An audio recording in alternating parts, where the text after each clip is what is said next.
the Tokyo Ghoul sequel that we've been waiting for, that we've been having so many unanswered questions, and it's literally just come back to us, people, and boy have I been excited ever since I heard that there was going to be a sequel to Tokyo Ghoul, and it literally just came out straight after, you know, the manga ended as well, like a month or two afterwards, and it's just been absolutely crazy just thinking about Tokyo Ghoul, like V or RE, like thinking about what is this going to be about, you know, what is it like craziness, are we going to go back with Kaneki? And there's a lot of things that's happened throughout the talking of, you know, this video, and to be honest, I'm going to talk about the chapter itself first, and then I'm going to be talking about all the theories and the stuff that's been happening with and without the manga.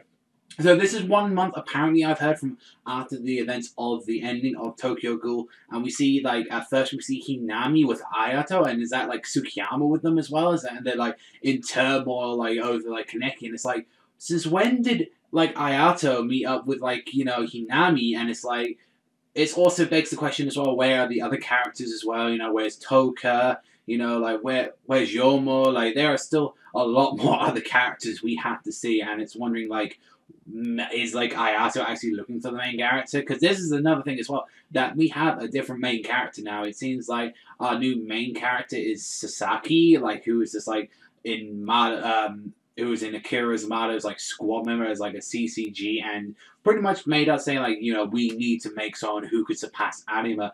And from what we saw from the start, it seems like either Arima's alive, because we see the same scene that we see at the end of Tokyo Ghoul, where we first see Arima, but from what people have been saying in the manga, that apparently Arima is not here anymore. Is he dead, or, like, what happened? Because there are just so many unanswered questions to what the hell happened to the ending of Tokyo Ghoul.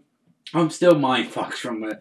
And it seems like Sasaki and his entire group are a bunch of investigators, but also as well, they're also one-eyed ghouls as well. And so what, were they created by the professor? Is this like the experiment that literally happened afterwards, after we saw, like, the one-eyed owl? Like, are these, like, potential other stuff that is made from, you know, who other, like, ghouls' bodies and stuff? Like, who knows? Even this may be, like, you know, who knows? Maybe this could be, like, the old dude from Antegu. This could be his body being made to use. So it's like how Rize's body was pretty much being used to make these previous one-eyed ghouls. And it's just, like, a whole bunch of them.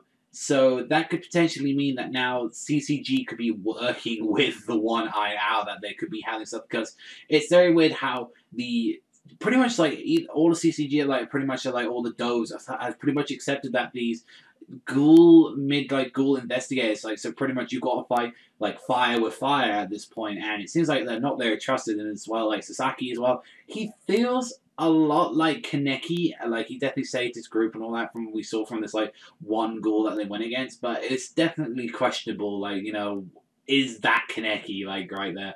Honestly, like, I think that could be Kaneki, like, with the black and white hair thing, maybe that's, like, a fusion or something. Like, there's, like, he fused with, like, Anima at the end, and it's very, like, confusing, because they said, like, I think it was, like, Anima's about 29 and Kaneki's, like, about 18 at, like, near the end of the story, but yet they were saying that this guy is 22, so there's a lot of questions I could even be lying about his age. Is this actually Kaneki, and, like, when he fused with Anime, like, fucked with his mind, and now he thinks he's, like, one of these guys, or is he just trying to see, like, from the Dove's, like, perspective? There are just so many questions right now that need to be answered in Tokyo Ghoul.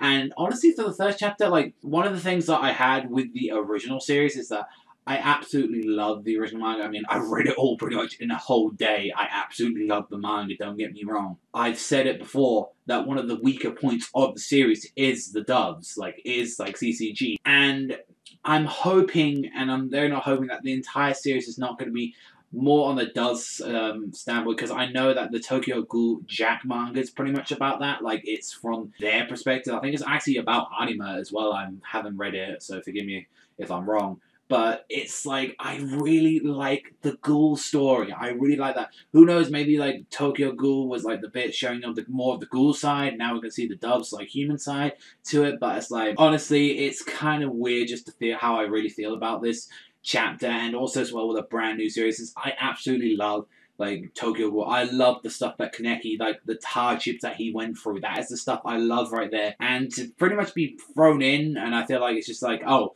well, here you go, here's the Ghouls bits, and, like, you know, then it's like, we need answers. I know I am not going to get them straight away and all that from, like, the first chapter, but fuck, I really want answers already. I need to know what's happening and like what's gonna happen. Like we need to know, is Kaneki even still alive at this point? Did you like kill off the main character and stuff like? There's a lot of stuff that's left to be answered as well, and honestly, I'm looking forward to more about this series in the future. But for the first chapter itself, if we're talking about like not just straight off the sequel, if we're talking about this as a series as a whole, the first chapter was actually pretty good. I did enjoy. You know, we get the introduction of the ghouls, we get to see some action, seeing, you know, that we got these like hybrid, you know, ghoul and like quinquet. I think they're called like the quinquets now, like from what they're called, like these fusion types. So I'm very interested in it, and I'm very much excited for it. Definitely as well, I think it's notable as well since like the start of Tokyo Ghoul to now Tokyo Ghoul Re, that like the Shiro Ishida's like art has improved greatly since the start. But honestly, I enjoyed this chapter. Very looking forward to that. I do want to review this, but I'm feeling like I really don't want it to be so much heavily on the dubs. I have a feeling it's gonna be, and it might be one of those things that I read on the side. But honestly, for a while, I'm going to be talking about this because I love Ghoul, and it's going to be something interesting to have. Finally, a weekly seinen on here, even a seinen in general on the channel. But let me know what you think on the section down below. Honestly, the score is just, I can't even think of the score, people, because it's just so, I'm still mindfucked. That's still the thing, I'm still mindfucked from the last chapter of Tokyo Ghoul. It's just so much stuff, and not to mention as well, what the hell? What about Period? Like, what's going on with that? Like, like, what is happening with that group? Like, I need to know what's happening to the Period group. But honestly, yeah, I'm mindfucked, so I can't give it a score. But I enjoyed it. I'm very excited for more Tokyo Ghoul. I definitely can give you that. But that's all from me, always. Thank you very much for watching as always. And remember, I'll see you guys next time.